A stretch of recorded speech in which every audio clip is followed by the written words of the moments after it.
Bienvenidos a Vértice Internacional, soy Rina Musali, me da muchísimo gusto saludarlos en esta ocasión para presentarles un programa sobre los 50 años del Tratado de Tlatelolco, el Tratado de Proscripción de Armas Nucleares para la región de América Latina y el Caribe. Y es que hoy nos preguntamos sobre las aportaciones de la diplomacia mexicana en aras de desnuclearizar la región de América Latina y el Caribe, los preparativos y los avances de Naciones Unidas para presentar un nuevo tratado de desarme nuclear, así como la arquitectura de inseguridad nuclear que priva por el mundo. Acompáñenos.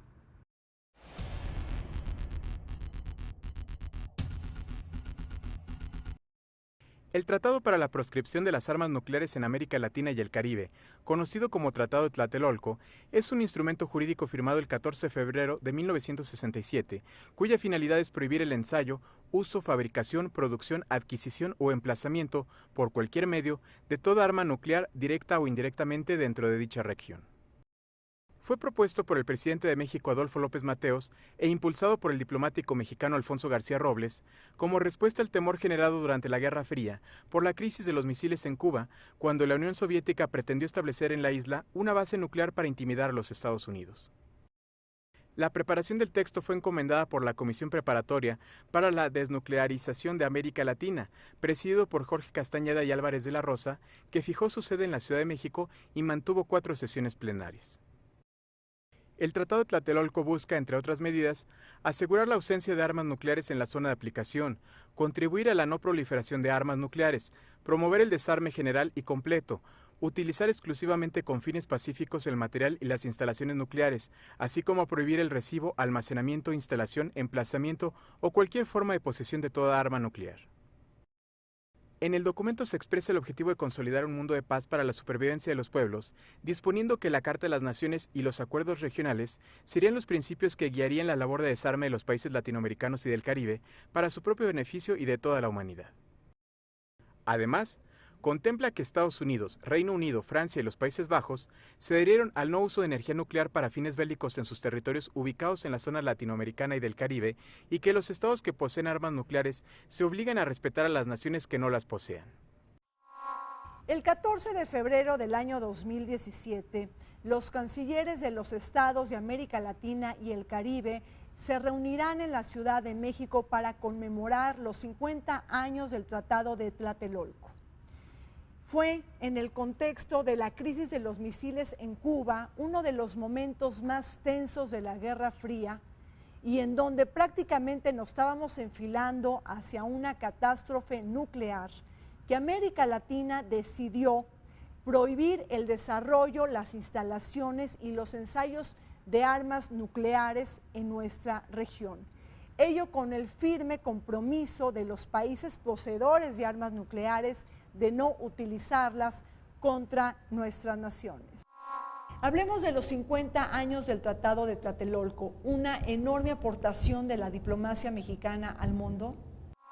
Sin duda, hay que poner en su contexto el significado que tuvo Tlatelolco en su adopción en 1967, en un contexto de Guerra Fría, en que América Latina y el Caribe pasaron seguramente por la crisis más grave, que fue la crisis de los misiles de octubre de 1962, y en ese espíritu, digamos, de contribución, yo creo que hubo lucidez política por parte de varios gobiernos latinoamericanos, en el caso de México, del presidente Adolfo López Mateos, de adoptar una declaración de presidentes que abrió el paso a la negociación de lo que acabó siendo el Tratado de Tlatelolco.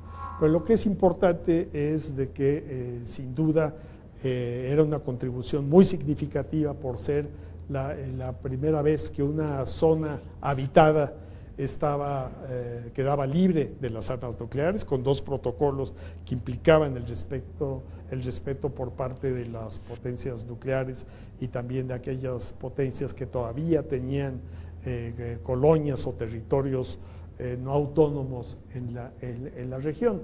Pero el propio tratado lo estableció muy claramente. Hay un principio fundamental, es de que una zona libre de armas nucleares no es un fin en sí mismo, tiene que ser, es un paso en la dirección correcta, que debe ser el desarme general y completo. Esto puso en cuestionamiento la seguridad internacional de nuestra región, pero también puso de manifiesto la amenaza que podría significar una conflagración nuclear. Eso hizo que el presidente Adolfo López Mateos, pocos meses después, en marzo de 1963, dirigiese una carta a sus homólogos de Bolivia, Brasil, Ecuador, para pedirles que empezaran la región a negociar un tratado de desnuclearización de América Latina. El proceso se inició con reuniones en México y concluyó precisamente 4 años después, en febrero de 1967, cuando, el 14 de febrero para ser exactos, se abre a la firma el Tratado de Tlatelolco.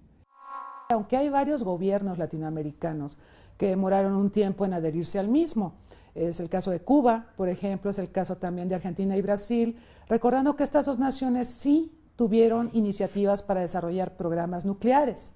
Entonces les tomó un tiempo, el momento en el que ellos se adhieren pues es posterior a la década perdida, porque tanto Argentina como Brasil recordamos que tuvieron fuertes crisis económicas y para recuperarse económicamente tuvieron que finiquitar algunos programas militares, entre ellos la posibilidad de contar con programas nucleares. Entonces, después de la década perdida y ya hacia los 90, hacia el final de la Guerra Fría, pues ya prácticamente tenemos una zona libre de armas nucleares, la primera zona habitada en el mundo libre de armas nucleares, porque hay que recordar que aunque el Tratado de Tlatelolco es pionero respecto a otras zonas también habitadas libres de armas nucleares, hay un tratado, el Tratado Antártico de 1958, que proscribió las armas nucleares en ese continente, solo que la Antártica es un continente no habitado, esa es la diferencia con Tlatelolco y con Pelindaba, con Semipalatinsk y todas las zonas libres de armas nucleares.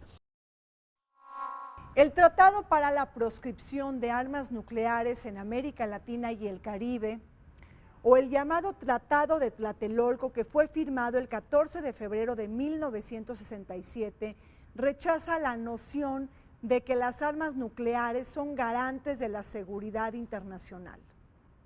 Bajo la dirección de los 33 estados de América Latina y el Caribe que firmaron y ratificaron este acuerdo, y con la destacada participación de México, Brasil, Chile, Ecuador y Bolivia, es que se asegura la ausencia de armas nucleares en la región y la lucha para promover el desarme completo, una aportación destacada al derecho internacional y un modelo guía para otras zonas libres de armas nucleares. El Tratado de Tlatelolco tiene muchos significados políticos y jurídicos. El significado político más importante es que este es el primer instrumento en el cual una región completa, una zona densamente poblada, deslegitima las armas nucleares. Las convierte en ilegales al establecer en el texto de su tratado que los estados partes prohíben la producción, el desarrollo, el uso, la explosión, la detonación, todo tipo de uso o amenaza de uso de las armas nucleares. Esto lo que crea entonces es el primer instrumento jurídico que establece una zona libre de armas nucleares. Pero tiene también un contenido jurídico muy interesante porque podemos ponernos de acuerdo los 33 estados de América Latina y el Caribe en torno a la deslegitimación y a la proscripción de las armas nucleares, pero lo más importante es que en este pacto también deben de estar incluidos los estados poseedores de armas nucleares. Y entonces, mediante un protocolo, parte del diseño original de Tlatelolco es que también se convirtiesen en estados vinculados los 5 poseedores de armas nucleares. Y esa es la gran hazaña diplomática. Este tratado prohíbe ensayar armas, hacer ensayos más bien nucleares con fines bélicos. No prohíbe los ensayos con fines pacíficos. Ahí yo creo que en aras de honrar el espíritu del tratado sería necesario sumar una enmienda para proscribir absolutamente todo tipo de ensayos nucleares. Pero bueno, al margen de esto, a raíz del Tratado de Tlatelolco, vamos a ver que otras regiones del mundo empiezan a analizar la posibilidad de crear zonas libres de armas nucleares. La siguiente fue la de Rarotonga, en el Pacífico Sur, en un contexto complicado para esa parte del mundo, porque ahí Francia, en los atolones de Mururoa y Fangataufa, en la Polinesia francesa, realizaba ensayos nucleares. Y este era un tema muy sensible, sobre todo en Nueva Zelanda. En Nueva Zelanda se desarrolló en los 70 un movimiento pacifista muy importante, encabezado por una mujer, Helen Clark, que a la postre sería primera ministra del país y después estaría a cargo del Programa de Naciones Unidas para el Desarrollo. Por cierto, ella también fue candidata a ocupar la Secretaría General de Naciones Unidas.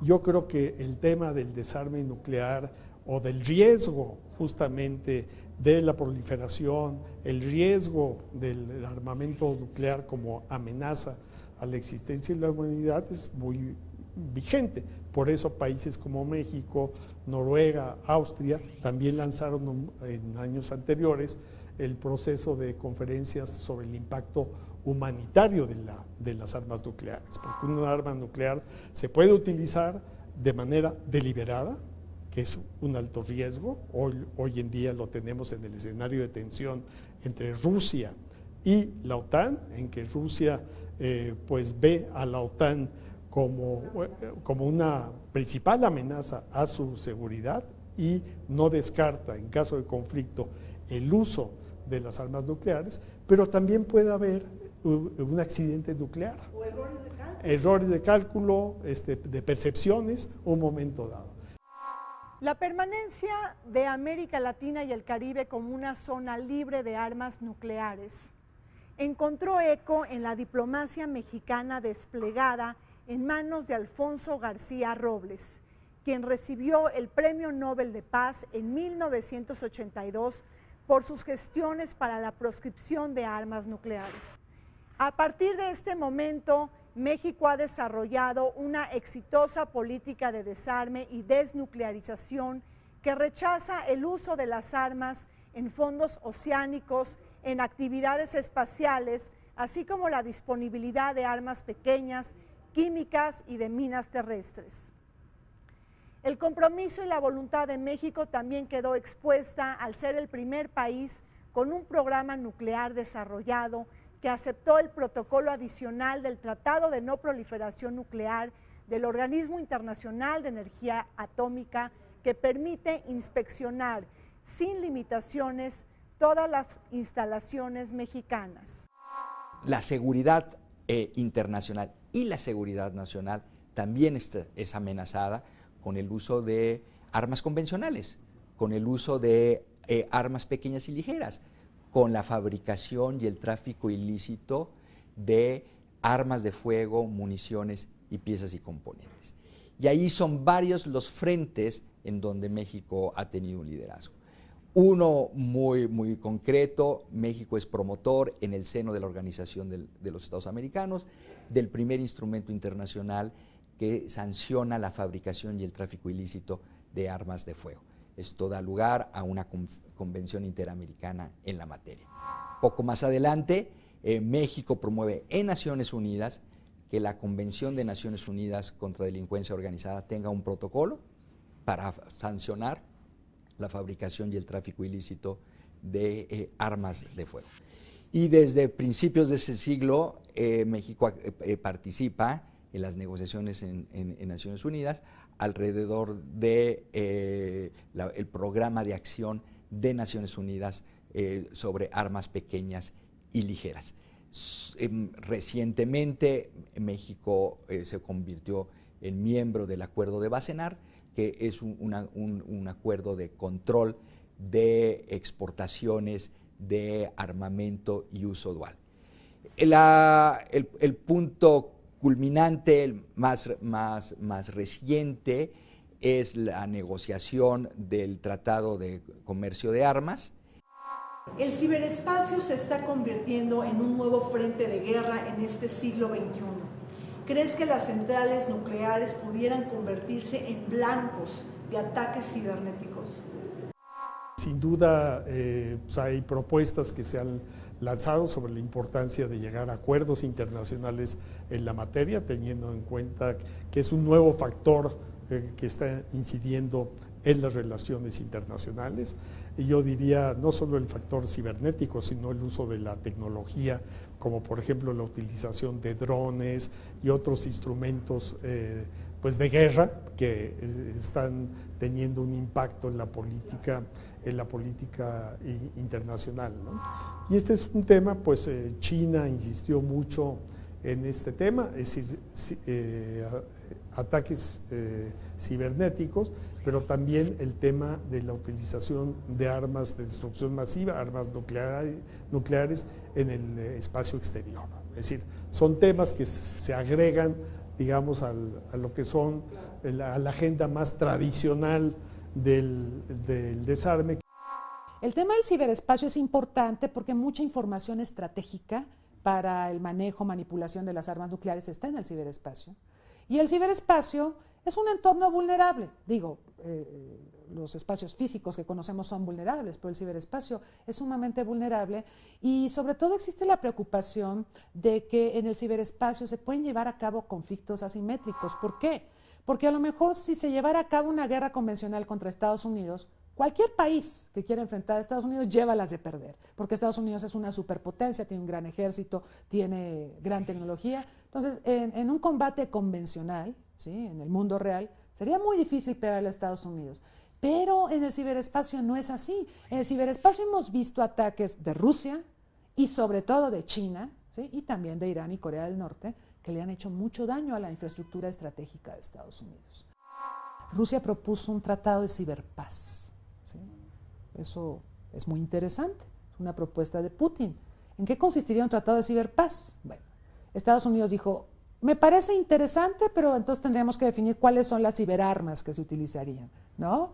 Y qué tipo de pactos negociaríamos en un tratado de ciberpaz. Entonces, Estados Unidos, como no fue su iniciativa, ¿no?, a lo mejor le gusta, porque Estados Unidos es muy vulnerable en el ciberespacio por la simple y sencilla razón de que es el país más interconectado del planeta. Eso de entrada lo hace vulnerable. Y por supuesto que le interesa la propuesta, pero no fue la propuesta de él.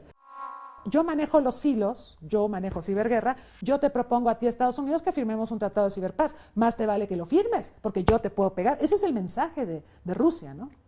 Y lo vimos ahora en el proceso electoral en Estados Unidos. Rusia sí intervino en el proceso electoral a través de ciberataques. Entonces, el Tratado de Tlatelolco ha sido una fuente de inspiración para establecer otras zonas libres de armas nucleares por el mundo. Tenemos varias, por ejemplo, la del Pacífico Sur, la del Sudeste Asiático, la de Asia Central, el Tratado de Pelindaba en África, pero también la decisión de Mongolia de declararse como un país libre de armas nucleares. Sin embargo, la región más conflictiva y compleja del mundo, que es Medio Oriente, no cuenta con una zona libre de armas nucleares.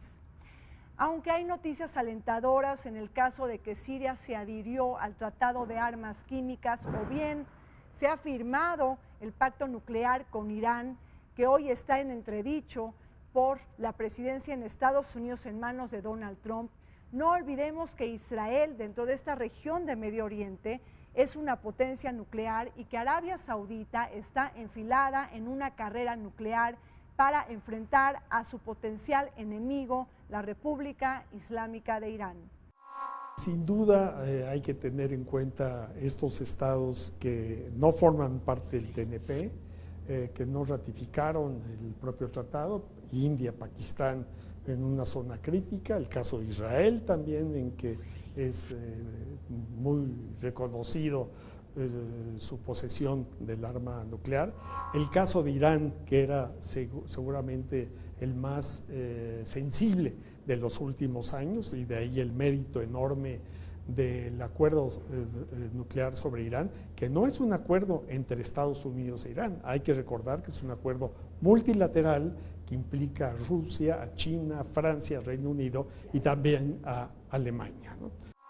Pero obviamente, si tenemos en cuenta las condiciones políticas que existen, pues es muy difícil que se logre avanzar. Varias veces, en varias ocasiones, la conferencia llamó a la conferencia del TNP de examen a que se celebrara una conferencia en torno a la creación de una zona libre de armas nucleares en el Medio Oriente.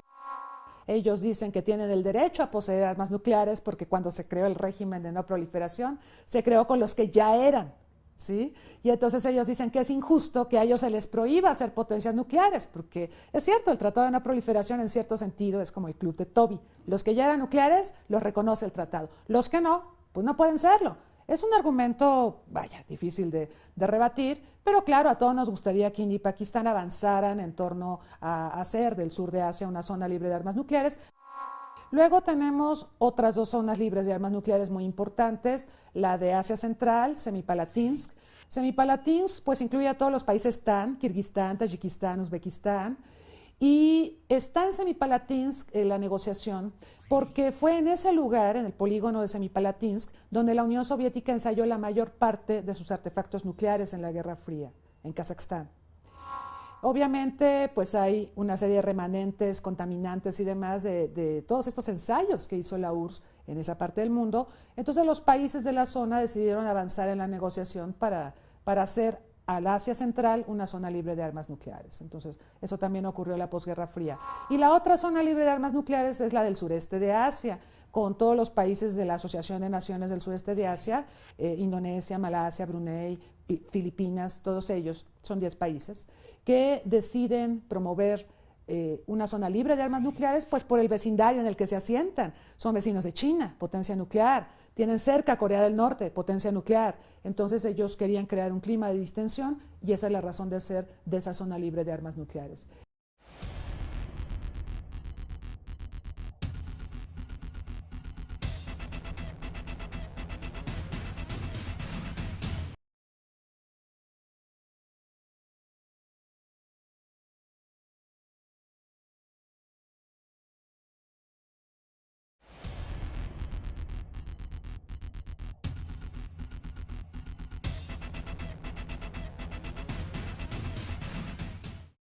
El monopolio de la posesión de armas nucleares en los 5 estados vencedores de la Segunda Guerra Mundial está en crisis.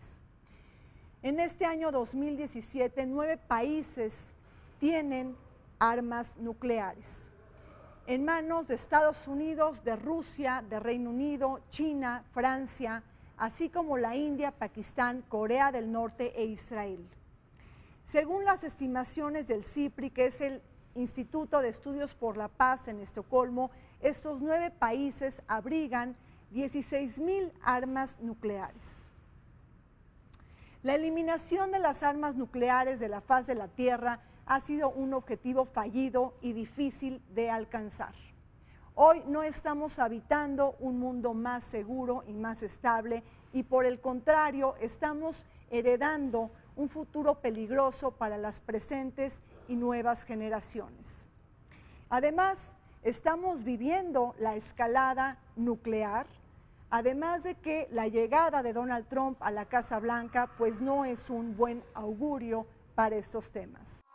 Corea del Norte denunció el tratado y empezó a desarrollar armas nucleares y a hacer ensayos nucleares.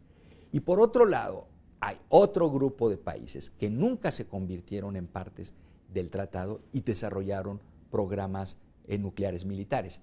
Es el caso de Israel, de Irán, de India y de Pakistán. Hay solamente un caso ejemplar de un país que sí admitió haber desarrollado un programa nuclear militar y que lo destruyó. Se trata de Sudáfrica.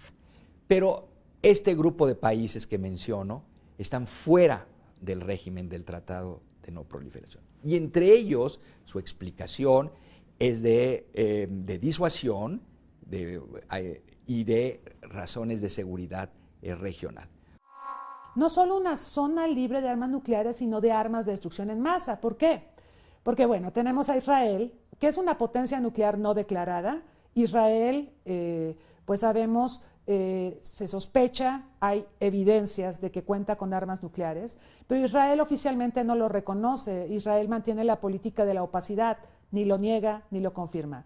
No lo niega pues para mantener cierta preeminencia en la región, pero no lo confirma porque esto le daría argumentos a los países árabes y a Irán para desarrollar programas nucleares.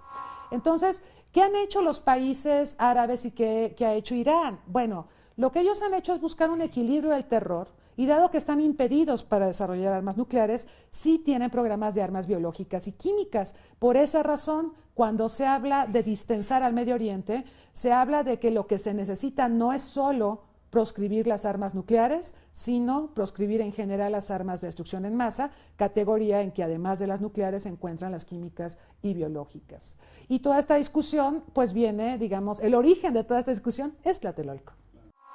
Creo que el principal inconveniente que estamos viendo es que los estados poseedores de armas nucleares no han cumplido con el compromiso de buscar justamente este desarme y peor aún en que el uso de las armas nucleares o la existencia de armas nucleares está muy presente en las doctrinas militares de los estados y de seguridad nacional. La posibilidad de una guerra nuclear aumenta cada vez más. Las ambiciones de Corea del Norte no han sido frenadas. En el año 2016 tuvo lugar la prueba de la bomba de hidrógeno y ahora Kim Jong-un anunció los preparativos de lanzar un misil balístico de alcance intercontinental que puede llegar a Estados Unidos. Por su parte, el presidente de Estados Unidos anunció que aumentará su capacidad nuclear en detrimento del objetivo del control y reducción de armas nucleares y la existencia de acuerdos bilaterales con Rusia. Por si fuera poco, las amenazas entre Washington y Beijing están subiendo de tono. Rex Tillerson ha señalado que no permitirá que China acceda a las islas del mar de China Meridional que reclaman sus países vecinos y ha advertido sobre un posible enfrentamiento militar. Hay que recordar que bajo el apartheid, el régimen de apartheid, Sudáfrica realizó varios ensayos nucleares. Libia tenía un programa nuclear que abandonó al ver qué había pasado a Saddam Hussein con la intervención norteamericana y occidental. Siria incluso también fue objeto de un ataque preventivo por parte de Israel en 2011 y por supuesto el caso de Irak, en que siempre se expresó, sobre todo durante se justificó en la Segunda Guerra del Golfo Pérsico la posesión de armas de destrucción masivas. Pero hay otro caso que es el caso de la República Democrática Popular de Corea del Norte, en que pues no solo abandona se sale del TNP, sino que al mismo tiempo pues realiza ensayos nucleares y desarrolla tecnología balística, lo cual lo convierte cada vez más en un factor de inestabilidad con un régimen tan impredecible. Por muchos años se ha estado hablando de que se proscriba las armas nucleares, de que las potencias no solo dejen de fabricarlas, cosa que no está ocurriendo, las potencias nucleares, las declaradas, las reconocidas en el Tratado de No Proliferación, siguen desarrollando nuevos programas de armas nucleares. Es el caso de Rusia, de China, de Francia, de Gran Bretaña y por supuesto de Estados Unidos. Entonces, el debate ha sido, por favor, ya dejen de hacer armas nucleares y las que tienen vayan desmantelándolas. Esto no ha convencido a las potencias. Las potencias saben que poseer armas nucleares posiblemente no las van a usar, ¿sí? Aunque hay discrepancias al respecto. Hay especialistas que dicen, bueno, ¿qué sentido tiene tenerlas y no usarlas? Pero también son armas políticas, son armas que dan estatus. Hay un libro fantástico de Ward Wilson que se llama 6 mitos sobre las armas nucleares. Y en este libro, Ward Wilson dice que si Francia no tuviera armas nucleares, sería una potencia cinematográfica, gastronómica y de vinos solamente, ¿no? Entonces las armas nucleares le dan un estatus a Francia. Es cierto. Y por eso en la Guerra Fría hubo estos intentos de varios países por adquirir las armas nucleares, porque les daba presencia, les daba una postura en el mundo que les permitía negociar cosas. Ese sentido también del programa nuclear de Corea del Norte. Es lo único que tiene Corea del Norte para promover sus intereses en el mundo. El desarme nuclear está lejos de llegar entre potencias centrales, medias y regionales. Los riesgos son elevados porque el mundo está enfilado hacia la modernización y el desarrollo de la próxima generación de armas nucleares. Quizá en lo único que coinciden estos países detrás de sus intereses nacionales es el peligro inminente que los terroristas tengan acceso a estos dispositivos a través del tráfico del material nuclear, como robos, pérdidas y contrabando que ponen en riesgo la paz y la seguridad internacional. Pues en los últimos años la Agencia Internacional de Energía Atómica ha contabilizado cerca de 2.800 casos de tráfico nuclear. No olvidemos que grupos como Al-Qaeda y el Estado Islámico pueden utilizar material nuclear para hacer avanzar sus objetivos políticos, militares y hasta religiosos. Hace 7 años el presidente Barack Obama pronunció un discurso histórico en Praga en donde señalaba que la gran amenaza al sistema de seguridad colectivo global también estaba implicado los ataques terroristas y la posibilidad de que los terroristas pudieran conseguir armas nucleares. ¿Qué está haciendo la comunidad internacional para que esto no suceda y no caigan estas armas en el Estado Islámico o bien en Al-Qaeda? Obviamente el tema de los actores no estatales le hace los grupos terroristas y el acceso a las armas de destrucción masiva se ha convertido en un tema altamente sensible. Me tocó el honor en el Consejo de Seguridad de presidir un comité, el 1540 del Consejo de Seguridad, sobre justamente el riesgo del acceso de las armas de destrucción masiva por parte de entidades no estatales, o sea, organizaciones terroristas. Es un tema que preocupa, evidentemente, que pudieran tener acceso a algunos de estos grupos que no dudarían en utilizar algún tipo de armas, y sí, efectivamente, pues es un tema que moviliza de ahí a la comunidad internacional, de ahí también que hubo el lanzamiento de otras iniciativas como la de Obama sobre la cumbre de seguridad nuclear. La comunidad internacional, sin embargo, lo tiene muy, muy presente y ha tomado distintas acciones para evitar que las armas nucleares caigan en actores no estatales. Y esto tiene que ver mucho con el control que cada uno de los países adopta para evitar el desvío de materiales nucleares. Aquí es donde juega un papel muy importante la Organización Internacional de la Energía Atómica, que lleva un control muy estricto de los materiales nucleares y mecanismos de supervisión para precisamente estar contabilizando el material nuclear y evitar que se desvíe. En el caso de México, la planta de energía nuclear que se tienen, dos reactores que se tienen en Laguna Verde, en Veracruz, están supervisadas por la Comisión Nacional de Seguridad Nuclear y Salvaguardas, y que en colaboración con la Organización Internacional de la Energía Atómica y con base en compromisos vinculantes para México que tenemos con la agencia, se lleva a cabo una supervisión muy estricta. Muchos dicen, bueno, con Obama se avanzó. Con Obama se avanzó en el tema que usted comentaba, el tema de que, por ejemplo, materiales nucleares cayeran en manos de terroristas.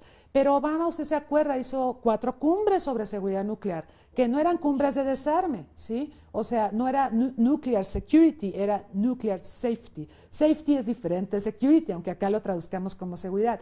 Safety significa medidas que podemos tomar para que, por ejemplo, residuos radioactivos de universidades, de hospitales, ¿sí?, caigan en manos de grupos terroristas. Esa es una posibilidad. Y hagan una bomba sucia, por ejemplo, ¿sí? Esa es una posibilidad. Eso puede ocurrir. Entonces, Estados Unidos reunió a una gama de países México incluido. Nosotros tenemos Laguna Verde, generamos residuos nucleares, tenemos el Instituto Nacional de Investigaciones Nucleares, todos los países que tenemos centrales nucleares, aunque no tengamos programas nucleares con fines bélicos, generamos residuos y queremos que haya un cuidadoso manejo de los mismos para que no vayan a caer en las manos equivocadas. De eso se trató lo que hizo Obama, pero Obama no avanzó en el desarme nuclear, avanzó en medidas de seguridad hacia otros países a los que les puso candados, como México, Argentina, Brasil, etcétera, Arabia y compañía, para evitar que estos residuos radioactivos caigan en manos equivocadas. Pero yo no vi grandes avances con Obama, soy honesta, le dieron el Premio Nobel de la Paz, todavía me pregunto por qué razón, pero la realidad de las cosas es que no se avanzó en desarme nuclear con Obama. Nos guste o no, el orden de seguridad internacional está cimentado en el equilibrio del terror y sobre todo en el poder de la disuasión nuclear. La carrera nuclear no ha podido ser del todo distendida por el Tratado de No Proliferación de Naciones Unidas, porque todos los días gastamos cantidades inmensas de dinero para financiar la economía de guerra y las rivalidades geopolíticas entre potencias. Pero además, el siglo XXI ha sido portador de un nuevo tipo de guerras, aquellas guerras que no necesariamente utilizan las fronteras terrestres y marítimas. Me estoy refiriendo a las guerras cibernéticas que pueden utilizar y realizar ataques precisamente a las centrales nucleares. Uno la tiene para evitar la amenaza del vecino, con situaciones de tensión propias por el hecho de tener las armas nucleares y con grandes riesgos para esos países y para todo el planeta de que exista una detonación. Entonces, ese es el reto que tiene el Tratado de No Proliferación, lograr que estos países entren al tratado como países desnuclearizados, como lo hizo en su momento Sudáfrica. Que en los tiempos del apartheid desarrolló un programa nuclear, fue la minoría blanca la que desarrolló un programa nuclear, pues para protegerse de la mayoría de la población, de la población de raza negra, en el caso de que la población de raza negra pues quisiera, no sé, tomar el poder, qué sé yo, y entonces la minoría blanca contempló un programa nuclear para usarlo contra la población. El programa es el programa de Pelindaba. Cuando Nelson Mandela es electo presidente en el 94, Sudáfrica sale al mundo a decir que cancelaba su programa nuclear, definitivamente, y en adelante sería un gran impulsor de la desnuclearización del continente africano. Hay una polémica muy interesante respecto al sentido de las zonas libres de armas nucleares, porque para muchos especialistas constituyen pilares del desarme. Yo creo que no necesariamente son desarme, porque para que haya desarme tiene que haber carrera armamentista nuclear en este tema, hablando propiamente de la proliferación de armas nucleares. Y no lo tuvimos ni en Tlatelolco ni en el Pacífico Sur, pero sí lo tuvimos en África. En 2009, el presidente Barack Obama, recientemente entrado en funciones, hizo un famoso discurso en Praga que generó muchas expectativas al hablar de un mundo libre de las armas nucleares. Sin embargo, las expectativas que se generaron en ese entonces pues no se fueron debidamente atendidas en función de las circunstancias internacionales. Creo que hay que partir del hecho que en los años 60, 70 tenemos una génesis importante, relevante de acuerdos internacionales que buscaban el objetivo final del desarme general y completo y la no proliferación. Sin embargo, muchos de estos acuerdos no pudieron realmente ser asumidos en el plano universal. Creo que el factor más importante es el Tratado de No Proliferación Nuclear, que imponía obligaciones a todos los estados, pero también a los estados poseedores de armas nucleares. El Tratado de No Proliferación de Naciones Unidas ha recibido una serie de cuestionamientos por parte de la comunidad internacional. Un armazón que se siente rebasado ante la llegada de los nuevos estados nucleares y también desfasado de la lógica que imperó en la Guerra Fría, pues el mundo ya no es el mismo de aquel que fue hace 50 años. Pero, ¿cuál es el futuro que le aguarda al llamado TNP? ¿qué reformas necesarias tendrían que darse para corregir errores de origen y también una serie de contradicciones? ¿Deberíamos de caminar hacia un régimen sin distinción ante la disparidad y la asimetría que pregona el Tratado de No Proliferación? Recordemos que el Tratado de No Proliferación se hace sobre la base de un pacto. El pacto es reconocer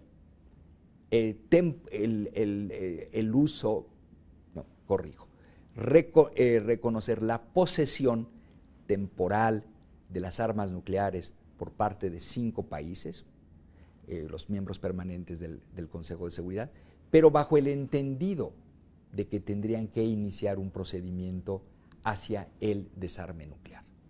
Y por otro lado, el pacto de los países que a la fecha de convertirse en partes del tratado, de no adquirir o no desarrollar armas nucleares. Ese es el pacto básico.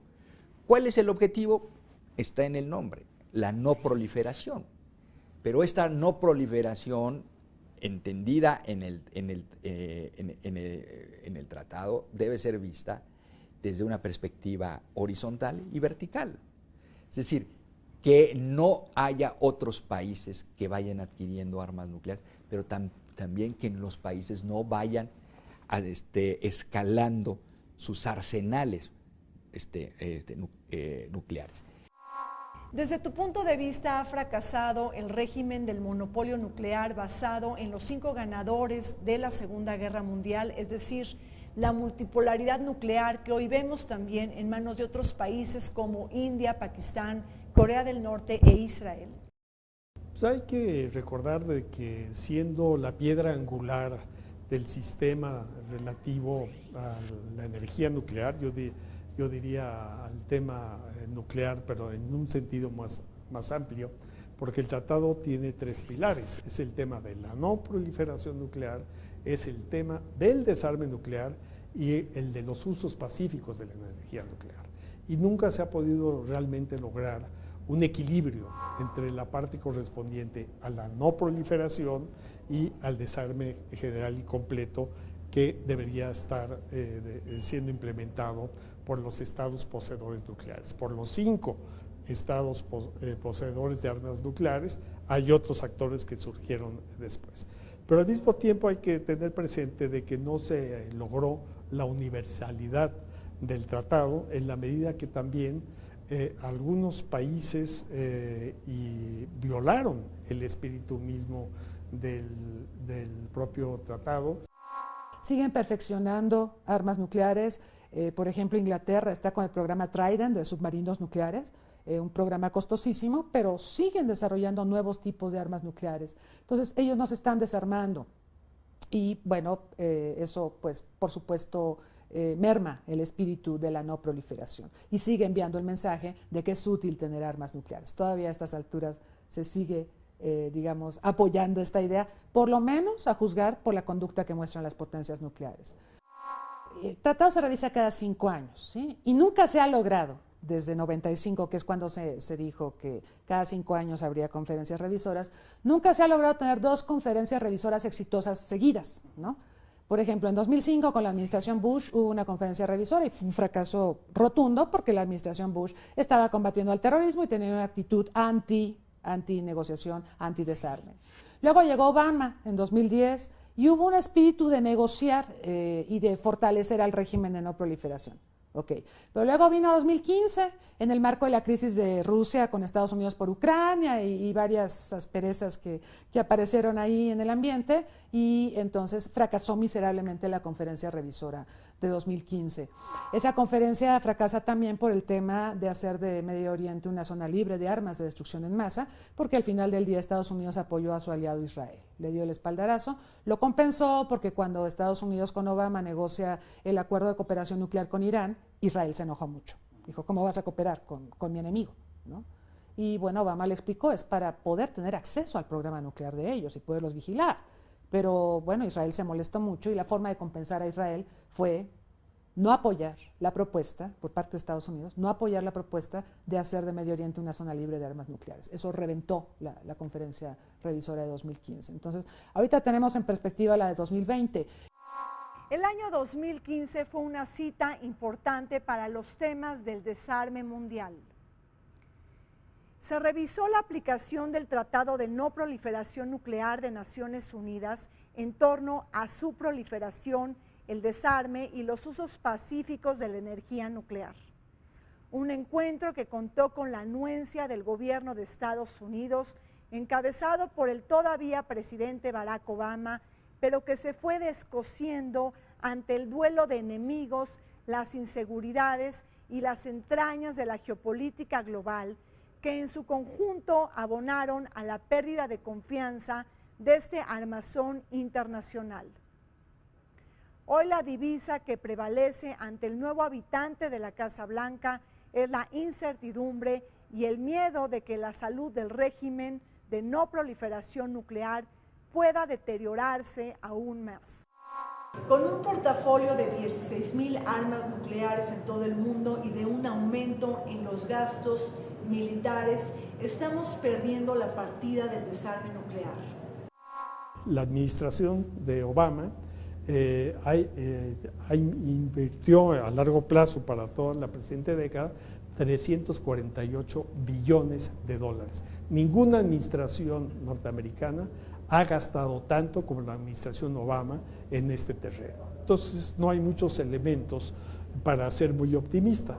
Hay que tal vez introducir que desde el punto de vista multilateral, la Asamblea General de Naciones Unidas aprobó una resolución de iniciar un proceso de negociación a una conferencia de Naciones Unidas para romper la parálisis de la conferencia de desarme en Ginebra, tendiente a buscar la prohibición y eliminación de las armas nucleares. La administración Trump, como estamos viendo, es una administración militarista. Hemos visto a los personajes que ha colocado en carteras de seguridad nacional, que son duros, son militares, son personajes que desean que Estados Unidos vuelva a ser grande otra vez. Entonces, ¿cómo puede ser grande otra vez? Bueno, yo diría que cuidando su economía, pero no, estos señores piensan que armándose hasta los dientes, ¿sí? Y por otro lado, ¿cómo se va a financiar esto? La propuesta de Trump ha sido muy clara. Sus aliados en la OTAN, su aliado Japón, su aliado Corea del Sur, en adelante deberán de pagar por su seguridad.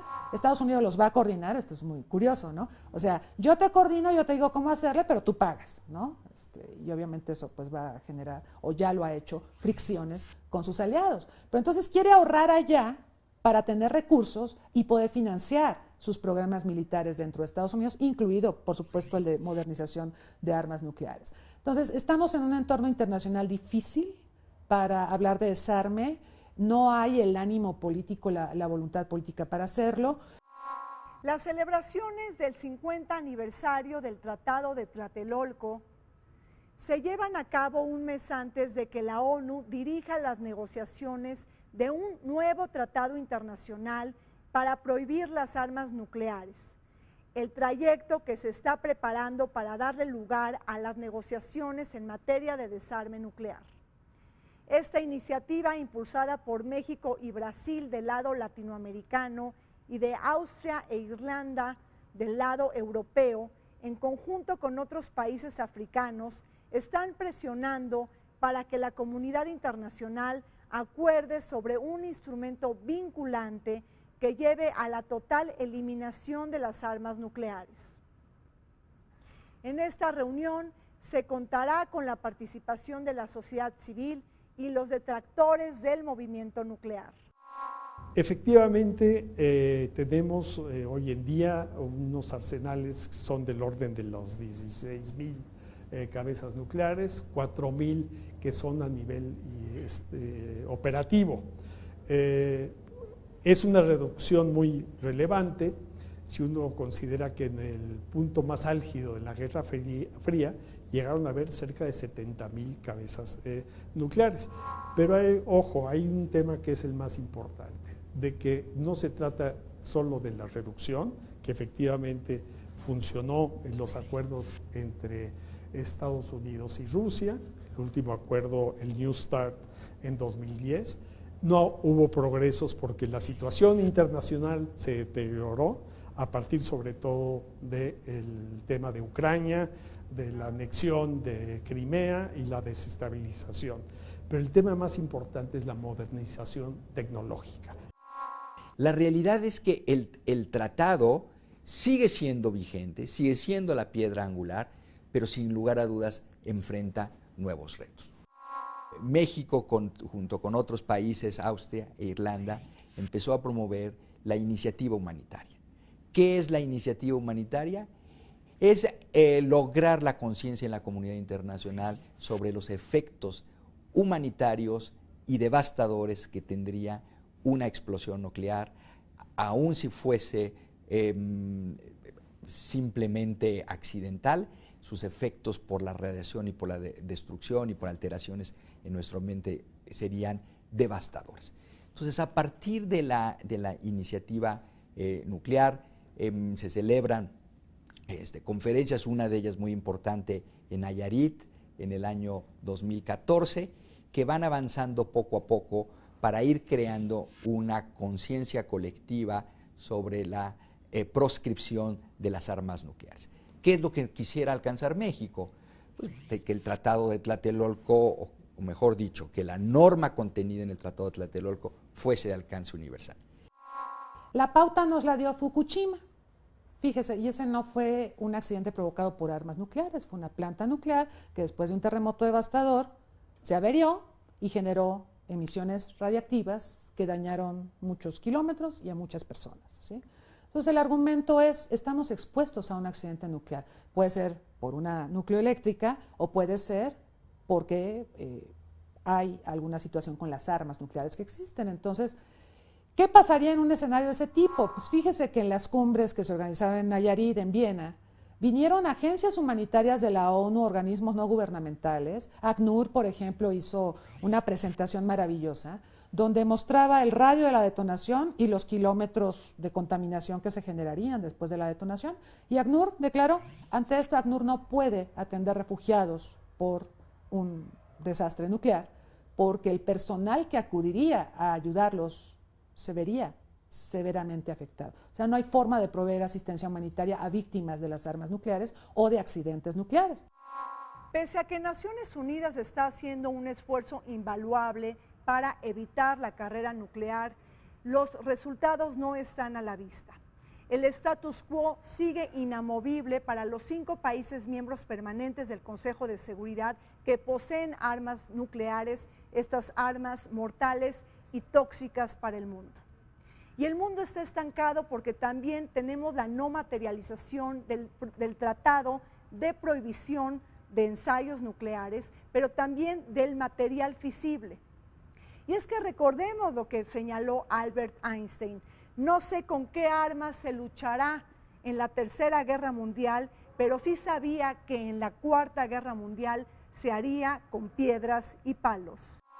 Lo que hemos visto es debilitamiento por varias de estas acciones, tanto en el orden político, pero por ejemplo un factor de irritación para un buen número de estados que favorecen el desarme general y completo fue el trato privilegiado que le ha dado Estados Unidos a la India en la cooperación nuclear, no siendo la India parte, digamos, del TNP, ¿no? Entonces creo que ya está debilitado, está debilitado por las circunstancias internacionales que han contribuido a ella. No es el momento más favorable, idóneo, digamos, para esperar que se lancen fuera de estas iniciativas multilaterales, pues acuerdos. Obama intentó avanzar en la reducción, en el control de armamentos nucleares con Rusia, pero ello no fue posible a raíz de, sobre todo, la crisis en Europa del Este y con Ucrania. Desde luego que los países que tienen programas militares, además de su obligación de desarme, están muy obligados para evitar que las armas nucleares que existen en su territorio sean desviadas. Si esto llegase a avanzar, el resultado sería catastrófico. De ahí esa importancia de tener un muy buen control de materiales nucleares. Es muy importante el trabajo de México. Yo considero que lo que hemos hecho en materia de desarme, aparte que tiene el reconocimiento mundial, prácticamente no hay ninguna negociación sobre desarme que se haga en el planeta sin que esté presente México, ¿no? O sea, de ese tamaño es el prestigio nuestro. Pendiente del Tratado de Tlatelolco, bueno, avanzar en lo que le comentaba, proscribir todo tipo de ensayos nucleares. Tenemos todavía la posibilidad de que se hagan con fines pacíficos, no creo que se vayan a hacer, pero por si las dudas sería un poco honrar el espíritu del trabajo de don Alfonso García Robles, proscribirlas todas. Y por otro lado, pues también pensar, además del ciberespacio, en el espacio exterior. El espacio exterior, pues ya cada vez está más comercializado, ya tenemos empresas explorando asteroides para hacer minería espacial. Entonces, es inminente la militarización del espacio. Ahora, hay un tratado del año 67 que también está cumpliendo 50 años ahora. Es el tratado que busca evitar que el espacio sea militarizado y que se hagan ensayos nucleares en el espacio. Eso está súper bien. El asunto es que el tratado nunca mencionó las armas convencionales. Ese es un hoyo tremendo que tiene el Tratado del Espacio Exterior.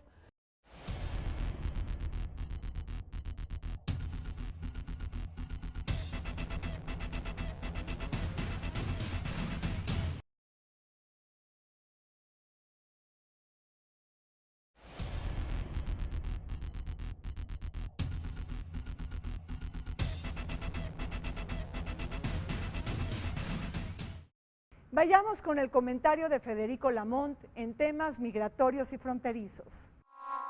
Recientemente recordamos un aniversario más del Tratado de Tlatelolco, del cual México es un estado originario, pero no el principal. Brasil, en el 63, previo a un golpe de estado, lo promocionó a lo largo del continente. ¿Y por qué? Porque Brasil tiene la población mayoritaria de nuestro continente a la fecha. En ese momento, en el tránsito de un periodo de democracia endeble a una dictadura, Brasil lo planteó. Sabía Brasil que solo 2 años después, la República Popular de China, con una población en el año 63 de 870 millones de habitantes, llevaría a cabo su primera detonación de un arma nuclear, siguiendo a la Unión Soviética, que lo hizo en el año de 49, y Estados Unidos, como ustedes lo saben, en 45. ¿Sobre qué principios se sustentó el Tratado de Tlatelolco? Principalmente que la región de América Latina y el Caribe prescindiera de esa amenaza en el momento en que la venta de armamentos alcanzaba un nivel desbordado. Concluye la década de los 60, se suscribe el Tratado de Tlatelolco y el canciller mexicano Antonio Carrillo Flores lo plantea así ante la Organización de Naciones Unidas, el máximo órgano multilateral.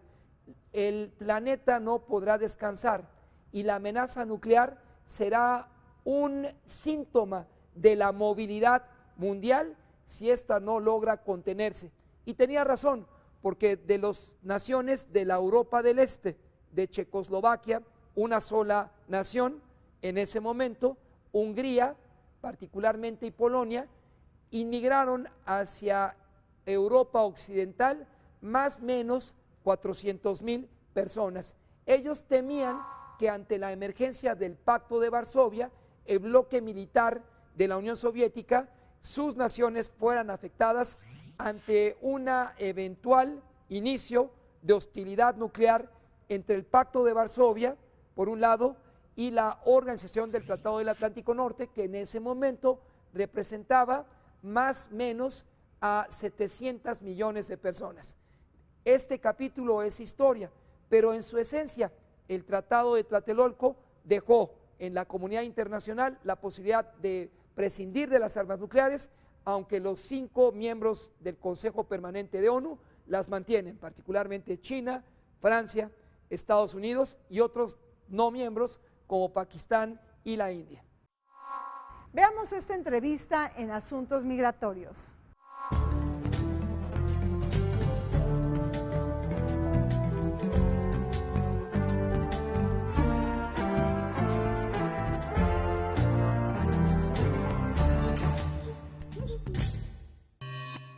El presidente Barack Obama deportó 2.8 millones de personas durante sus 8 años en la Casa Blanca. 7 de cada 10 de estos deportados son mexicanos. La política de deportaciones de Obama pues se va a endurecer durante el mandato del presidente Trump. No es un secreto, él ya lo ha anunciado. En un inicio aseguró que solamente iba a deportar a aquellos que tuvieran un perfil criminal, pero vamos a ver qué es lo que sucede en los hechos, porque las personas designadas para ocupar posiciones clave en el Departamento de Seguridad Interna, en la Oficina de Aduanas y Protección Fronteriza, en la Policía Fronteriza, son personas que le han hecho la guerra a los migrantes, tanto a los mexicanos como a los latinoamericanos en general. En segundo lugar,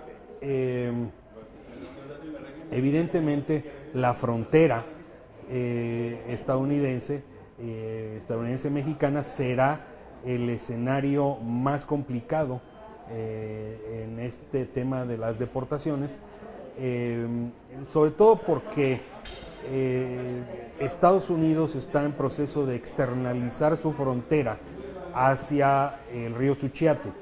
Han decidido que el perímetro de seguridad de Estados Unidos incluye a México, y por ello quienes en la escuela aprendimos que la frontera México-Estados Unidos iba de Tijuana a San Diego a Matamoros-Brownsville, ahora tendremos que revisar nuestros conocimientos para ir más hacia el sur, en una pretensión por parte de Estados Unidos de que México se haga cargo del trabajo sucio de deportar transmigrantes centroamericanos. México deportó en 2015 y en 2016 más centroamericanos que Estados Unidos. En tercer lugar, tenemos el tema de los Dreamers, que son los jóvenes nacidos afuera de Estados Unidos que fueron llevados a ese país por sus padres sin documentos cuando eran bebés, que ya crecieron y estudiaron en Estados Unidos y han sido deportados a México o a Centroamérica. Nuestro país tiene el deber, tiene la obligación, son personas nacidas en México, de recibirlos, de hacerles ver que están en su país y de encontrar caminos para su inserción educativa, para aquellos que deseen seguir estudiando, o laboral. Se nos acabó el tiempo en Vértice Internacional. Soy Rina Musali, me despido de ustedes recordándolos que este programa se transmite todos los martes a las 21 horas y en repetición los sábados a las 19 horas. Vértice Internacional, un programa para todos aquellos que les gusta vivir sin fronteras.